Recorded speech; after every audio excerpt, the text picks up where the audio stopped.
Limor Schaffman here for the Innovation Network, and I'm with Tien Wong from Tech2000. Thank you so much for joining us. Thank you for having me. It's great to meet you.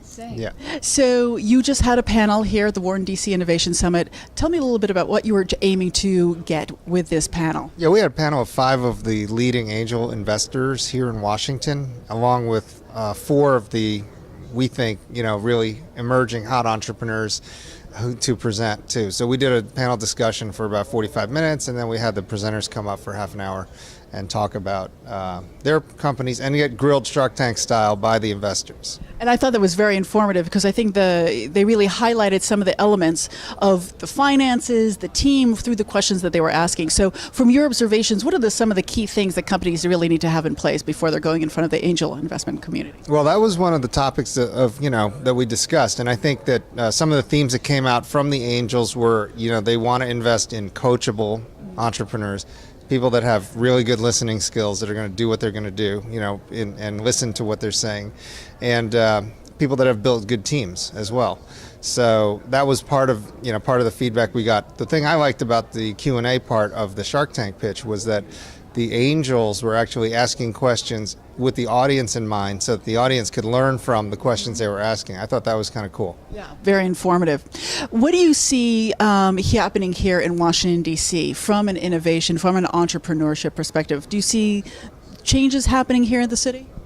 I see changes, but they're changes for the better. Washington has come a long way in the last 5 to 10 years. I think we have a huge future ahead of us. Not just with the incubator activity from, say, 1776 and others. It's certainly a community that's starting to see angels come in and stay in. You're seeing entrepreneurs exit some companies, and you're seeing an ecosystem that's also supported by local governments as well as the local universities. That's really a great petri dish for incubating some great ideas. That's wonderful, because it took a while for it to come together, because we've been talking about this in this environment and how do we make it become like Silicon Valley, but it sounds like it's coming together now. I think it's tough because it's Maryland, Virginia, and the District of Columbia. So you have 3 sets of citizens, 3 sets of lawmakers, you have a mayor and 2 county executives. It's really hard to get everyone together on the same page. So from a regional standpoint, if you took the parts, you had great activity in Washington, a top 5 region in the country, say, maybe top 15 in the world for innovation and entrepreneurship. And now the sum of the parts are coming together because of a lot of different reasons. But I think everyone in the region understands we're in a region, and they want to make the region better. So I think you're going to see the sum of the parts even exceeding the whole. Wonderful.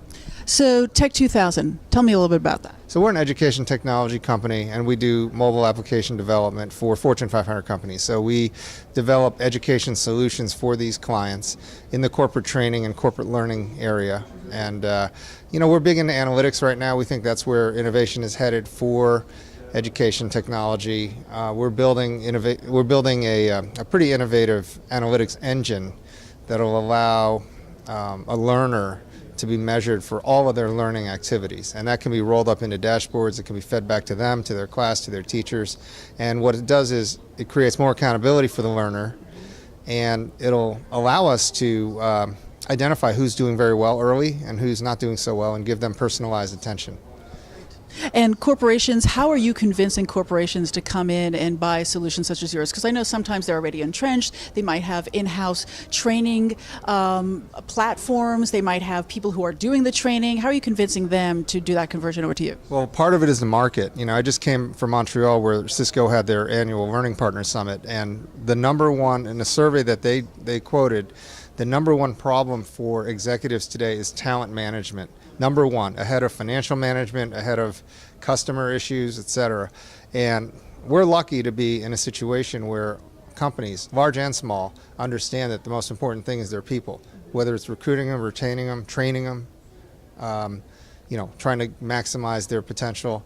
So what we do is create tools that allow this kind of outcome to be achieved. So they're very receptive to it. I think our company is sort of at the forefront right now of learning analytics and personalized education in the corporate environment. We are moving in with some pilots in the university environment, so we'll probably have some announcements later on this year regarding that. But it's it's a combination. We have good tools and good people, and The customer base has big needs for it, so it's just coming together nicely.